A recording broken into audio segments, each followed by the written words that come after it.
Lonely girl rescues cowboy from wolves, never expecting he will marry her. Before we dive into the story, don't forget to like the video and tell us in the comments where you're watching from. The cold was a constant companion in the winter borderlands, but it was the sound that truly jarred me, a noise that ripped through the familiar brittle silence of the snow-covered ridge. It wasn't the natural hollow howl of the prairie. It was a shriek of pure human panic laced with the deep tearing snarls of a hungry pack. My heart, long ago trained to cold, sharp efficiency by years of loneliness, didn't hesitate. I shifted my rifle, the familiar weight a comfort against my shoulder. For 2 years since I buried my husband Declan, this wilderness had been my only home and my fierce protector. It had taught me to move first in reserve, trembling for the quieter, shadowed hours. I found the scene quickly topping a rise blanketed in hard-crusted snow. 4 black shapes, wolves of unnatural size and aggression, circled a figure prone in the drifts. The man's horse was already gone, a tragic pile of steaming bone and hide scattered among the pines. The air was thick with the scent of raw slaughter, an overwhelming, dreadful perfume that made the back of my throat seize. The man was a cowboy, judging by the quality of his leather gear and the grit of his profile, perhaps mid-30s. He was lying in a spreading stain of crimson that bloomed vividly against the white, a macabre canvas. Without thinking, without pausing for the fatal second of doubt, I raised the rifle and fired 2 shots high into the indifferent, freezing sky. The concussion was deafening, the crack echoing off the valley walls. The pack scattered, instantly melting into the tree line, but their eyes remained low, flat, and burning with an ancient, patient hunger. They knew the feast was merely postponed. I dropped down beside him. His face was etched with a bone-deep exhaustion, not just from the cold or the pain, but from something internal. A defeat carried long before the wolves found him. "Go," he croaked, his voice tasting of snow and copper. He feebly tried to wave me away, the effort costing him a visible shudder. "Leave me. I'm not worth the trouble. Save yourself." I ignored the words, focusing only on the injury. The wound was everything, a horrifying, ragged tear across his left thigh. I saw the pulse, quick, rhythmic, terrifying, spurting with every beat. Arterial. I had maybe 10 minutes before the dark took him forever. I tore off Declan's thick wool scarf, the one I had worn religiously every day since his death. The last piece of him I touched and ripped it violently in half.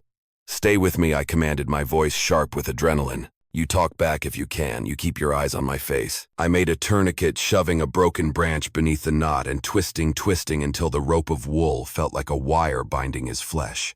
He screamed once, a raw, inhuman sound that faded instantly as the shock claimed him. "No, you don't," I muttered, slapping his cheek hard enough to sting.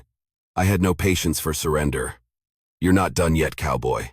Not on my watch." He was heavy, a suffocating dead weight, but I'd hauled much worse, iced timber, sick calves, and once a half-ton bull. This was just meat that could talk, fighting to remain tethered to the cold, cruel world. I dragged him toward my sledge, ignoring the tearing pain in my own shoulders. 50 yards back, I felt the wolves watching their presence, a terrible, silent pressure on the nape of my neck. As I secured him to the sledge with leather bindings, my foot kicked over his worn saddlebag. The spilled contents caught my eye, a small, tattered leather journal, a few coins, and 2 objects that froze my breath. A simple, worn gold wedding ring and a child's crayon drawing. 3 stick figures hastily rendered, holding hands beneath the chaotic yellow Sunday. "He's running from something much deeper than wolves. Lillian," he mumbled, delirious, his head resting against my shoulder as I pulled him. "I told you I'd come back broken, didn't I? I should have just let them finish it. The fire and the ghosts." The last mile was an eternity. When my cabin finally appeared, it wasn't merely a structure, but a single solid promise lamplight in one window, a beacon against the deepening gloom. I dragged him inside, bolted the heavy door, and only then did I lean against the cold wood, allowing my body its sudden, violent trembling. I walked to the small, oil-streaked window. The blizzard was gathering, driving thick pellets of ice against the glass, but through the swirling snow I knew the wolf eyes were watching.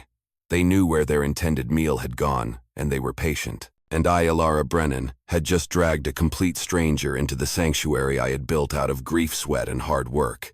His name was Gideon Thorne, and for 3 days and 3 nights he burned with a fever that stole his lucidity and threatened to consume him. I worked ceaselessly, moving between the stove and his makeshift bed. I cleaned the horrific wound, applied poultices of willow bark and my last remaining quinine, and spooned thin broth into his cracked lips. He spoke not of the wolves, but of his ghosts. Lillian, his wife, and their son Silas Jr., both taken by the diphtheria 18 months ago while he was away on a long cattle drive. I wasn't there, he would moan, clutching the blankets, his body twitching with the sheer terror of memory. God forgive me, Alara. 200 miles away and I failed them all. I wasn't even there to hold their hands. I understood. I had been in town buying flour, a trivial, mundane errand, when the fever took Declan. That small trip had given me years of life, but cost him his final hours with me. Gideon and I shared a deep, familiar tongue, the language of survivor's guilt, the crushing knowledge that your love wasn't enough to fight back the darkness when it came calling. On the fourth morning, the change came. The sweat was cool, the tremors ceased. I woke from a chairside doze to find him watching me, his eyes clear but terribly haunted. My hands, worn and chapped from the winter, were folded in my lap. I knew what he saw, a weary woman, her red hair escaping its braid, tired from fighting shadows both inside and out. You should have left me to the wolves, he finally said, his voice a low, painful rasp. I stood, my joints protesting with a stiffness only deep exhaustion brings. I poured water into a tin cup, deliberately slow. Maybe I said handing it to him, but I didn't. I don't believe in giving the wilderness a gift it didn't earn. The price for my life was too high to just start handing out others. Our eyes met. It was a moment of profound silent recognition, a kinship forged in shared loss and fierce tenacity. We were two souls who had lost everything but had somehow stubbornly refused to die. The moment was broken by a sharp, familiar knock. I saw the fear, quick and primal, flash in Gideon's eyes, the fear of exposure. Stay quiet, I whispered, moving to the door. I opened it to Silas, the town's supply runner. Silas was a professional gossip, a man whose smile held all the warmth of a cracked mirror and whose eyes were always searching for an edge. Just checking on you, Mrs. Brennan. Silas chirped, his gaze desperately trying to penetrate the cabin's shadows. Heard you had company. An injured traveler. Christian duty, of course. His tone was sickly sweet, but his eyes were calculating the cost of my impropriety, cataloging the strange boots by the door. He's resting, I replied, my voice flat and entirely unimpressed. He's healing and will be gone soon. Silas gave a slow, deliberate nod, the gesture dripping with implication. I'll let folks know you're managing. All alone here with a strange man and all. Difficult situation for a widow to handle. But you're always one for difficult situations, aren't you? He emphasized the word like a stain on clean linen. I closed the door on him, resisting the urge to slam it. He was a small man casting a long shadow of judgment. My reflection in the window showed me the wedding ring I still wore on a cord around my neck. Another ghost. I carried another reason for the town to judge. A storm is coming, I said, though the sky was already clear and sharp. I felt the town's gathering hostility like an invisible pressure against the walls. You'll need to stay until you're strong enough to travel. The trail will be unforgiving. Gideon nodded, but I knew he heard the lie beneath my words, the faint, desperate hope that kept me from truly wishing him gone. A week later, Gideon could make it to the fire, but 3 steps was still the limit before his leg failed him entirely. He was restless, caged, his gaze constantly drawn to the vast, empty space beyond the window pane. Enough to leave, he announced one morning, leaning on the crutch, his tone laced with impatience. I can ride a day's distance. I can't be a burden any longer. I poured coffee, acting as though I hadn't heard the declaration. Outside, the cardinal sang the beautiful, deceptive song of false spring, a cruel promise of warmth that would inevitably be broken by a final killing frost. Alara, he insisted, his voice heavy with self-condemnation and guilt. I must go before I ruin what little reputation you have left. Silas has already poisoned the well. I looked up, my patience thin from the sleepless nights and the constant anxiety of the town's scrutiny. Ruin. This town decided I was ruined the day I refused to sell Declan's land and remarry. They simply need an excuse to condemn my choice, Gideon. I set down his cup with a decisive thud. Tell me why you truly stayed these extra days. Not for the wound. For the respite. I spoke of my life widowed at 25, refusing to surrender my independence to land or loneliness. The 3 marriage proposals I had dismissed, all good sensible men, because I couldn't bear to lose my claim, the last piece of Declan I could fight for. The town called me unnatural, stubborn, and proud. And you, I asked, turning the conversation back to him. Tell me about the real run. The one that put you in the path of the wolves. Tell me why a good man would run from his name. His story came out slowly, painstakingly. The fever that took Lillian and Silas Jr., he detailed the horror of riding home, finding the house sterile and empty, and the overwhelming, crushing silence that had followed him ever since. I started drifting, Alara, he confessed, staring into the flickering lamplight, as if he could see the faces of the lost in the flames. I took jobs where the risk was high and the pay was low. I was actively seeking my own end, hoping to stop the screaming in my head. He took a slow, painful breath. We're both haunting places, Alara, not living in them. And the longer I stay, the more wreckage I bring to your sanctuary. I wanted to reach out and pull him from the shadows, but the sound of hoofbeats outside, too many, too loud, too deliberate, stopped me. I looked out the window and my stomach tightened into a knot. Victor Thorne was there. Not just Silas, but Victor, the wealthy rancher who openly coveted my homestead, flanked by the stern, unforgiving matron Albright and 2 town elders. They looked like a miniature self-appointed jury come to deliver a verdict. Matron Albright didn't bother to knock. She threw the door open, her black bonnet severe against her aging, judgmental face. "Mrs. Brennan," she declared, her voice ringing with self-righteous moral authority. "This situation is intolerable. A widow and an unknown drifter alone, unchaperoned. The community cannot overlook this scandalous disregard for decency. Your actions endanger our young women." I stood up, pushing Gideon gently back into the shadows of the room. "He is injured," I stated, my voice measured and steady, refusing to rise to her outrage. "I am a Christian woman attending to a man left for dead. That is the only story here." "The whole town is talking, Alara," she insisted, her voice rising to a frantic pitch. "They speak of Jezebel, of impropriety. You must consider your standing, your legacy." "Then let them talk," I said, dropping my voice to a sharp whisper that cut through the silence. "Let them talk until their teeth fall out. My duty is to God's mercy, matron, not to your gossip or the politics of this town." After the posse left, muttering darkly, I went onto the porch, clutching my arms, my whole body shaking not with fear but with pure distilled fury. Gideon followed me, leaning on the doorframe, his presence a quiet, unshakable weight. He sat beside me on the wooden bench, not touching, just present and breathing. The distance between us was evaporating with every shared defiance of the town's rules. The distant, mournful howls of the territory drifted in on the wind, a constant low reminder of the wild world outside the picket fence. "Spring's coming," Gideon murmured his words, a desperate, quiet plea for peace and renewal. Neither of us believed it yet. The final killing frost felt closer than ever. Gideon Thorne, the man who had abandoned his life and work, started building again. It was a slow, painful process, both physical and emotional. 10 days after Matron Albright's visit, he had a hammer in his good hand, fixing the fence posts that the severe winter had sagged into the permafrost. I was scattering feed, watching his steady, deliberate rhythm. Domestic life felt like a language he had forgotten, but whose deep, comforting grammar he still understood. Over the next 2 weeks, he quietly went about repairing what the elements had broken. Fence posts, the crooked barn door, missing roof shingles. His wounded leg slowed him, forced him to sit, but he never stopped working with his hands. I taught him the land's secrets, which creek held the best trout after the thaw, where the wild onions grew beneath the snow line, and how to tell the difference between edible berries and poison. We built a silent, unspoken partnership, forged in labor, shared risk, and mutual respect. The intimacy grew in small, unavoidable moments, hands brushing as we passed tools, a quick shared burst of laughter when the chickens escaped into the house, comfortable silences that felt more like conversation than 100 exchanged words. I watched the way he handled the wood with a craftsman's respect, gentle and strong. One afternoon, I found a change on the newest fence post. He had carved it intricately with his pocket knife. Decorative wildflowers spiraled up the side, and hidden among the petals his initials, GT, intertwined with mine, EB. He hadn't announced it. He simply left it as a quiet, tangible statement of commitment, a promise made to the land itself. I didn't need to ask. I ran my fingers over the rough wood, feeling the message sink into my bones. He was planting roots, even if he believed he was only waiting for the moment to leave. The ghosts at dusk. That night after dinner, Gideon pulled out the worn gold ring and the child's drawing.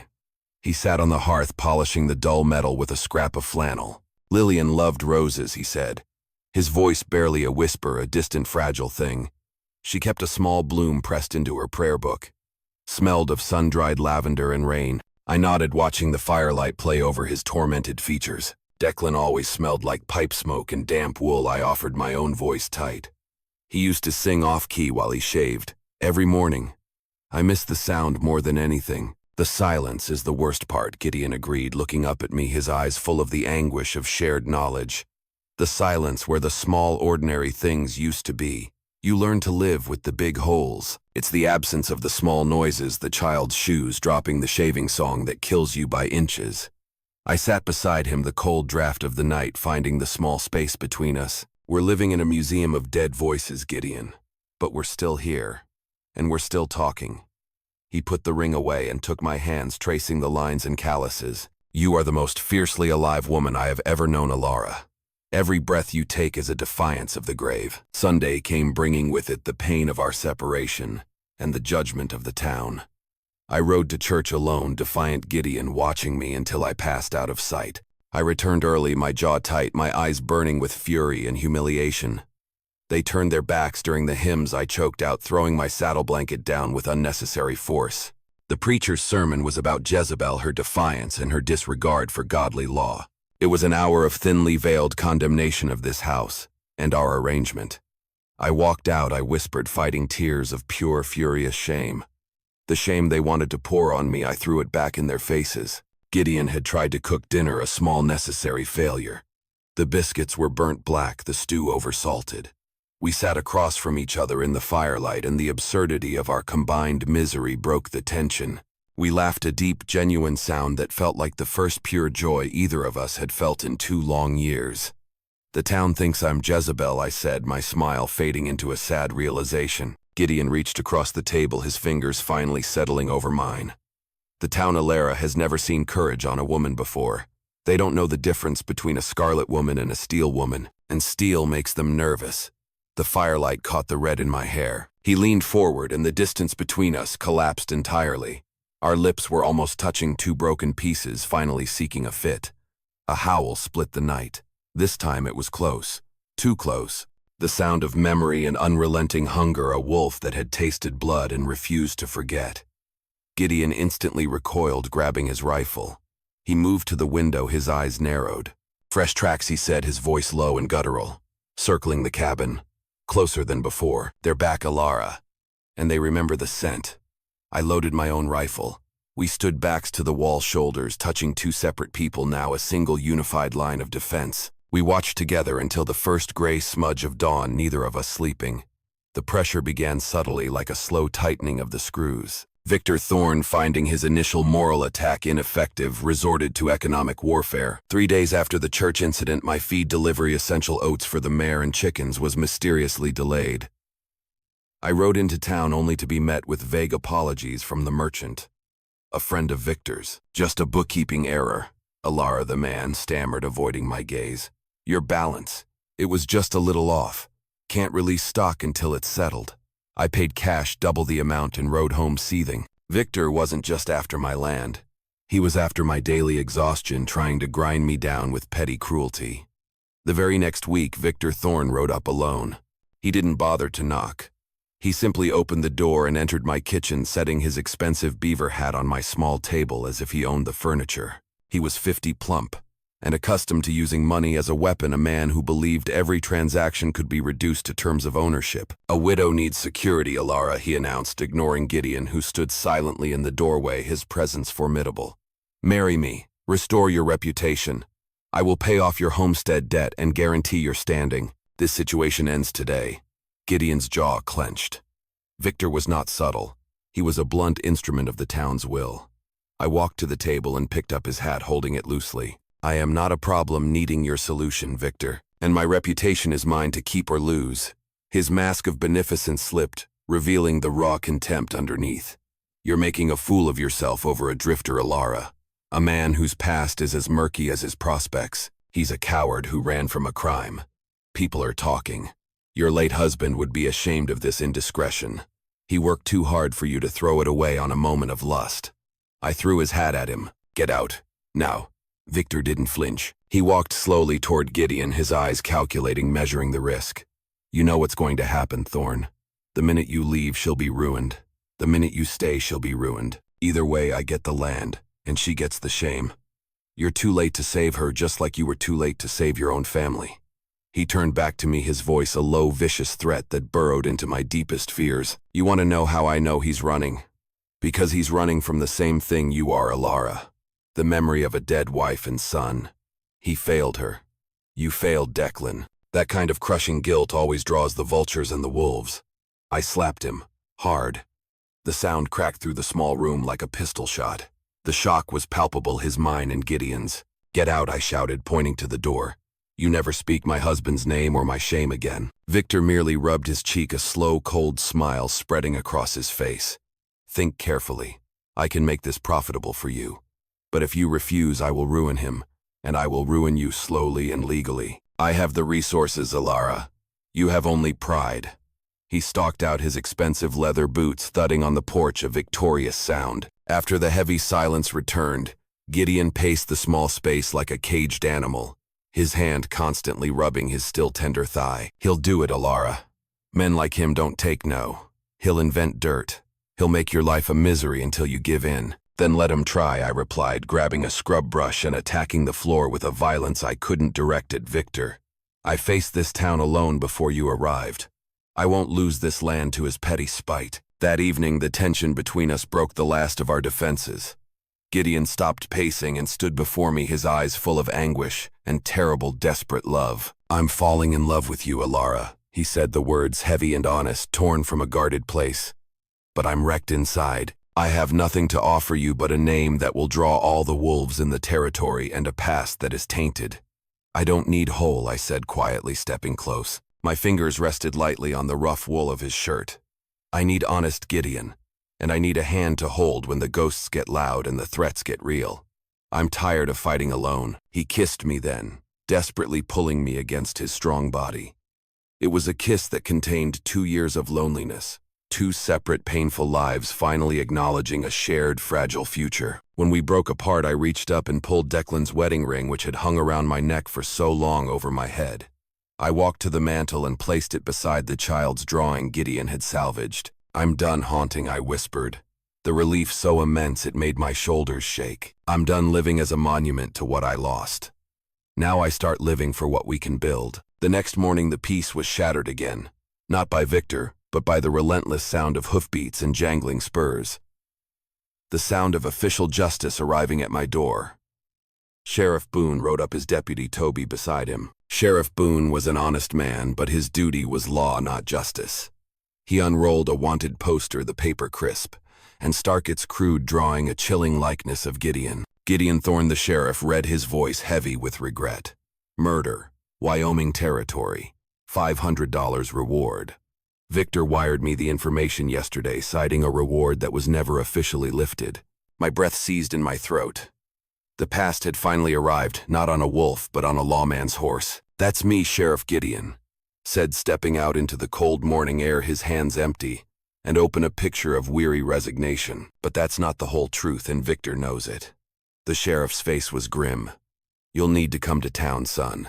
Answer some questions. Victor Thorne wired me this morning, promising full eyewitness testimony to your crime. He's not going anywhere until you hear his side, Sheriff.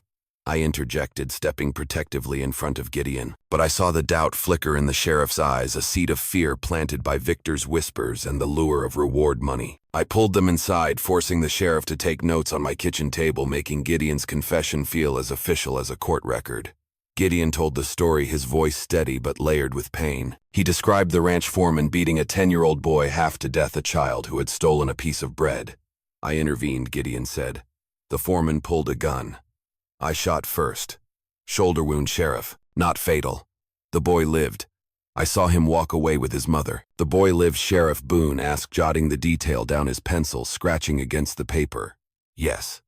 But the foreman's father was a territorial judge, Gideon continued, a bitter edge entering his voice. I ran rather than face a rigged trial. I knew what kind of justice I'd get in that place. That's his story, Mrs. Brennan, the sheriff said, looking at me with a questioning gaze. But Victor Thorne has 3 witnesses saying differently. He's pushing hard for a public inquiry to settle the matter and your reputation. Victor Thorne wants my land and my submission, I shot back, my voice laced with fury. Which man do you believe, Sheriff? The one who saves a child's life at the cost of his own freedom, or the one who profits from the suffering of women and children? Sheriff Boone left to wire Wyoming, but the damage was done. The seed of doubt was sown, and the clock was ticking. That evening, a town meeting was called a public execution of my reputation orchestrated by Victor. Gideon insisted I stay home protecting the life we were trying to build, but I couldn't. I rode into town alone, my back straighter than any pillar in the church.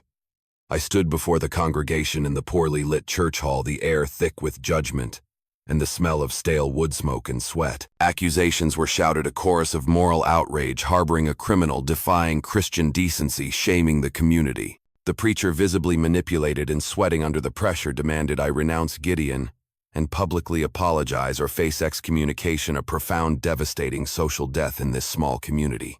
I lifted my chin.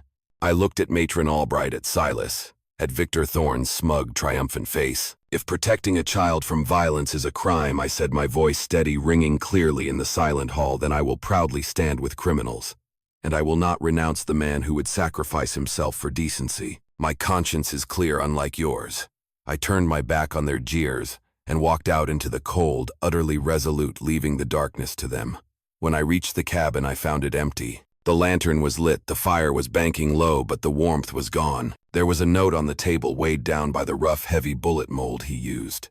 My Alara, you fought for me, and I can't let my shadowed name destroy the good name you fought so hard to keep. You deserve a life, not a legend, or a fugitive husband. I will ride until I am forgotten. I am already half ghost. Don't follow. Forgive me. Gee, I collapsed onto the bench, the breath torn from my lungs. The pain was physical, total. He had traded his life for my reputation, the self-sacrifice of a man who believed his very existence was toxic. I sat for a long time, staring at the interwoven initials on the fence post outside the window, watching the lantern light flicker. He had left a monument to our beginning, and now he was gone. The deputy arrived an hour later, breathless, embarrassed, and apologetic. The telegram was in his hand. Charges dropped, Mrs. Brennan. Months ago. The foreman recovered and recanted his statement before a judge in the Capitol. No active warrant.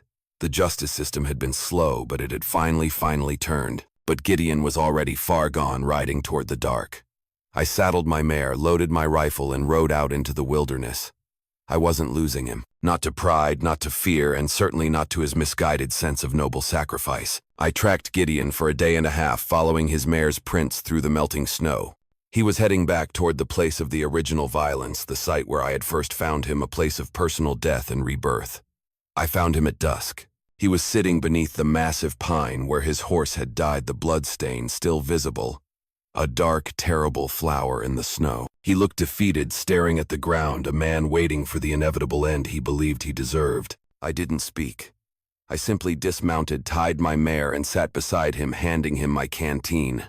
The quiet held everything: my fear, my anger, my relief, and my fierce, unyielding love. Finally he spoke, his voice hoarse, dry with exhaustion. You left. I told you not to follow. No, I corrected, shifting my rifle onto my lap. You left. I followed. I had to. You were afraid, Gideon. You were afraid of bringing me down, and that fear is the only part of you I can't tolerate. It's a weakness I won't permit. His laugh was bitter, grating like sand. The town will destroy you. Victor Thorne will hunt you until you're bankrupt and alone. I signed my own death warrant to protect you, Alara. The town doesn't decide my life, I said, pulling the worn gold wedding ring from my pocket, the one I'd found with the child's drawing. We bury this. We bury the past together. We bury the guilt and the memory of the dead. And we start new. Your guilt, my loss. They go here. Finished. Gideon finally turned his eyes, holding the full weight of my determination. He pulled me close, burying his face in my hair, his arms trembling with the force of his anguish and the shattering of his self-imposed penance. I can't drag you into my wreckage, Alara. I just can't. Too late, I whispered, holding him tight, smelling the dust and pine of the trail on him. I'm already here, and I will not let you throw away a clean name for a guilty one when the law itself has cleared you. You are free, Gideon. You are free. We dug a small hole together near the base of the pine. We placed his ring inside, and then finally I added my necklace, the cord snapping easily. We covered it with earth and stones. New season, I said, looking at the melting snow and the first signs of green beneath the dirt. New life, he agreed, his eyes finally clear of torment fixed on my face. A howl shattered the silence. Close. Multiple directions. We were instantly on our feet, our hands automatically reaching for our rifles. The wolves. They had tracked him back to this spot, to this scent of fear and fresh blood. They remembered. 6 sets of eyes appeared in the deepening darkness, closing in silent and relentless, their breath steaming in the last vestiges of the night chill. "They remember me," Gideon said, raising his rifle. His voice was a low growl, but this time it was the sound of a fighter, not a victim. "Good," I replied, raising mine, the metal cold and familiar against my cheek. "Let's make sure they remember us both." The alpha, scarred and grizzled, charged low to the ground. I fired. I missed. The beast was too fast. Gideon threw himself between me and the snapping jaws, taking the bite on his left shoulder, the same side as his original almost fatal wound. He screamed a terrible guttural sound and drove his knife into the wolf's ribs, forcing it to break contact. The alpha retreated, bleeding heavily, confused by the fierce counterattack. I fired again, dropping a smaller wolf that tried to flank us. Gideon grabbed a dead branch, wrapped his shredded shirt around it, and used his last match to light the cloth. Fire bloomed, a small, desperate sun in the darkness. The wolves hesitated to fire, a primal barrier. The alpha charged again, this time at me, recognizing the secondary threat. I stood my ground. My rifle jammed, the cold had seized the mechanism. The wolf was 10 feet away, a massive shape of pure muscle and teeth. Gideon, ignoring the blood that soaked his jacket and the tearing pain in his shoulder, lunged. His makeshift torch caught the alpha across the face. It stumbled back, momentarily blinded by the heat. I dove for my knife, came up underneath the massive chest, and drove the blade home with the desperate cold force of survival. The alpha fell thrashing once, then going still. The remaining pack, their leaders slain, their quarry fighting back with fire, broke, vanishing silently into the woods, their hunger quenched by fear. Gideon collapsed beside the dead alpha, his shoulder instantly soaking his coat with blood. I tore my skirt into bandages, my hands shaking with terror but steady in their purpose. "I can't lose you," he gasped, grabbing my hand, holding it against his chest. "Not now. Not after finding you, Alara." "Then stop trying to leave," I commanded, wrapping the wound tight, securing the knot with my teeth. He caught my face in his good hand, his eyes burning with exhausted triumph. "Marry me, Alara," he said, the words clear and binding. "Not because of the town, not despite them, but because I choose you. And I'm done running." "Yes," I whispered, tears finally blurring my vision. "On one condition. We face everything together. No more noble exits. We stay. We fight." Dawn broke through the last storm clouds of winter. We rode double back toward the cabin, slow but certain, not hiding, not running. Together. 3 months later, the cabin rang with the rhythmic strike of a hammer. Gideon was building a crib. I was 4 months pregnant, the life inside me a quiet, persistent promise, and I tended the garden where wolves had once prowled. Spring had come, not as a miracle, but as a hard-earned reward for surviving winter. We'd married 2 weeks after the wolf fight. Sheriff Boone attended, and a few neighbors who had seen my courage at the town meeting. Victor Thorne, finding his threats empty and facing a sudden lack of local political support, had sold his holdings and quietly left the county a vanquished ghost. The preacher came privately, hat in hand. "You taught us grace, Mrs. Thorne," he admitted, his voice rough with humility. "I was wrong. I apologize for my cowardice in the face of Victor's money." Forgiveness and acceptance came slowly, earned through actions. Gideon rescued Matron Albright's small grandson from a swollen creek after the spring rains. Opinions shifted. Fathers who valued life and loyalty followed. The town was finally learning that courage wore many faces, and not all of them were male. Our family expanded before the baby even arrived. We'd taken in Jared Silas's orphan nephew, a silent, watchful boy of 8 left abandoned by his only relative's departure. Gideon taught him carpentry. I taught him reading. Family reconstructed from choice, not obligation. The cabin had transformed. 3 months after the wolf attack, it no longer smelled of dried herbs and sickness, but of fresh pine and cedar shavings. The rhythmic strike of the hammer and the long, satisfying rasp of the handplane had become the new heartbeat of the homestead. Gideon was building the crib. He worked with a focus I hadn't seen since the day he carved his initials into the fence post. His wounds were healed, but his movements were measured, deliberate. He wasn't merely assembling wood. He was crafting a foundation, a visible, tangible rejection of the grief that had nearly swallowed him whole. I often watched him from the kitchen, the sight of his steady hands a profound comfort. One afternoon I brought him coffee, placing the mug on the workbench beside a small, perfectly rounded spindle. "That's beautiful, Gideon," I murmured. The wood is so smooth, you put a lot of time into that curve. He stopped dusting the sawdust from his trousers. It's reclaimed oak, from the old stable Declan built. I took the best pieces, strong stubborn wood, like this land. He looked at me, a complicated expression in his eyes, part hope, part lingering sorrow. I used to build cradles with Lillian's father. We never finished the one for Silas Jr. I keep wanting to rush this one to finish it before fate changes its mind again, before the wolves come back. I stepped closer, resting my hand on his back, feeling the solid rhythm of his breathing. Fate doesn't own us anymore, Gideon. We chose this. Every piece of wood, every nail. We choose it. You take your time. This crib has to hold a great deal of hope, and it needs to be slow built. Jared, who was now a constant silent fixture in our lives, sat nearby meticulously carving a small wooden horse under Gideon's direction, his face intense with concentration. The boy absorbed the quiet stability of the cabin like sun-starved soil. "Are you building a house for the baby?" Jared asked, holding up his horse, seeking approval. Gideon knelt, wincing slightly at the stretch in his leg and shoulder. "I am, son. The first house this baby will ever know. And you, Jared, you are the chief architect." He pointed to the small decorative horses Jared had been carving. "These will hang over the rail. To keep the bad dreams out. We only want good, quiet sleep here." He looked up at me, his smile transforming his face from the haunted man I'd rescued into the man he was meant to be. "The past is done, Alara. When I look at the crib, I don't see what I lost. I see what we are gaining. And I see a place where our children will never feel alone, not ever again." I leaned down and kissed him, tasting the sawdust and the strong, bitter coffee. "It's the most beautiful thing you've ever built, Gideon Thorne, because it's where you finally decided to stay, not just to hide." Evening settled. Gideon and I sat on our porch, watching the sunset paint the distant peaks gold and violet. Distant wolf howls, faint and fading, reminded us that danger still lived in the world, but so did we. We were survivors, not ghosts. Gideon's hand rested on my belly, feeling the slight internal shift of the new life. I leaned against him, breathing in the scent of sawdust and safety. "Will the baby be brave like you?" Jared asked, appearing in the doorway, clutching his whittled toy and looking out at the dark woods. I smiled, pulling him close, wrapping my arm around his small shoulders. "Brave isn't not being afraid, Jared," I said, looking from him to Gideon. "It's loving people anyway, even when they break your heart, and choosing to stay when you have every reason in the world to run. That's the real fight."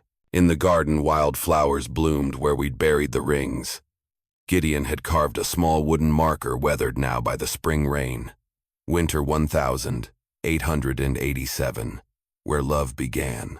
Not where it ended," I whispered, watching fireflies rise from the damp grass. "Where it began. Winter always ends." Gideon kissed my temple, his heart finally home, healed not by time but by purpose. "And spring belongs to those who wait for it and those who fight for it." The lamp glowed in the window, the same light that had guided him to safety months ago. Now it welcomed a different man home. One who'd stopped running. One who'd learned that love wasn't the death of him, it was the making. Enjoying these epic Wild West stories? Hit subscribe for more gripping tales of bravery, conflict, and unexpected heroes. Now tap the video on screen to experience a story with a twist you'll never forget.